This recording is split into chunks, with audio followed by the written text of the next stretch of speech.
ওম শান্তি শান্তি শান্তি।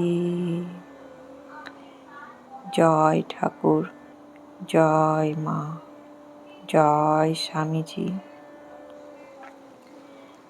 বন্ধুগণ, নিবেদনের প্রভাত নিবেদনে আপনাদের আন্তরিক স্বাগত। আজকের প্রভাতের শুরুতেই একটি প্রশ্ন করি। শেষ কবে আপনি রাগ করেছিলেন বলুন তো? হয়তো পরিবারের কারোর ওপর, হয়তো কর্মক্ষেত্রে, হয়তো এমন একজনের ওপর যাকে আপনি সবচেয়ে বেশি ভালোবাসেন। রাগ একটি স্বাভাবিক অনুভূতি, কিন্তু রাগের বশে বলা একটি কথাও কখনো কখনো বহু বছরের সম্পর্ক নষ্ট করে দিতে পারে। তাই আজ আমরা জানব ঠাকুর, মা ও স্বামীজির শিক্ষা আমাদের কি পথ দেখায়। চলুন জানি প্রথম শিক্ষা। থামুন, তারপর বলুন। শ্রী শ্রী রামকৃষ্ণ মানুষের অন্তরের পরিবর্তনের ওপর গুরুত্ব দিতেন। যখন রাগ আসে তখন সঙ্গে সঙ্গে প্রতিক্রিয়া না দিয়ে একটু থামা অনেক সময় বড় ভুল থেকে বাঁচায়। নিজেকে প্রশ্ন করুন, আমি যা বলতে যাচ্ছি তা কি সত্যিই প্রয়োজন?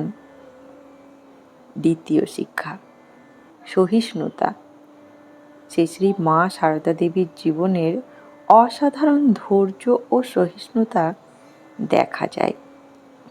তিনি মানুষকে ভালোবাসা ও সহনশীলতার পথ দেখিয়েছেন। কখনো কখনো জয়ী হওয়ার চেয়ে সম্পর্ক রক্ষা করা বেশি গুরুত্বপূর্ণ। সব কথা সঙ্গে সঙ্গে বলতে হবে এমন তো নয়। এবার তৃতীয় শিক্ষা, শক্তি মানে আত্মসংযম। স্বামী বিবেকানন্দ শিখিয়েছেন, প্রকৃত শক্তি শুধু বাহুবলে নয়, নিজের মনকে নিয়ন্ত্রণ করাও তার মধ্যেও প্রকাশ পায়। যে মানুষ নিজের রাগকে সামলাতে পারে সে অনেক বড় জয় অর্জন করে। আজ থেকে আমরা চেষ্টা করব রাগ নয়, বিবেক দিয়ে সিদ্ধান্ত নিতে। চলুন আজকের ছোট্ট অনুশীলন। চোখ বন্ধ করুন, একটি গভীর শ্বাস নিন, ধীরে ধীরে ছেড়ে দিন, আর মনে মনে আপনার ইষ্ট নাম কয়েকবার জপ করুন। এবার প্রার্থনা।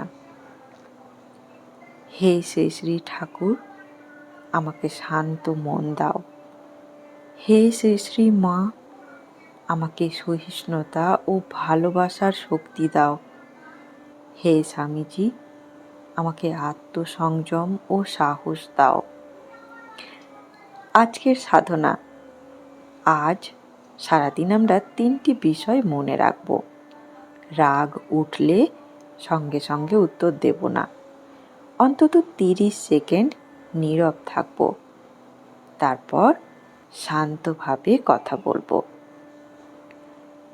বন্ধুগণ, রাগকে দমন করা নয়, রাগকে সঠিকভাবে পরিচালনা করাই প্রকৃত সাধনা।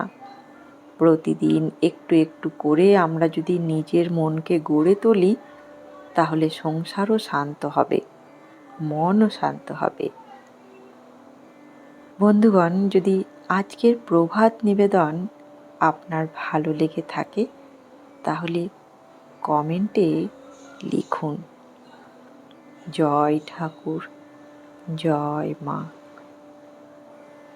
আগামীকাল ঠিক ভোর 5টায় আবার দেখা হবে নতুন একটি প্রভাত নিবেদনে। ওম শান্তি শান্তি শান্তি। জয় ঠাকুর, জয় মা, জয় স্বামীজি।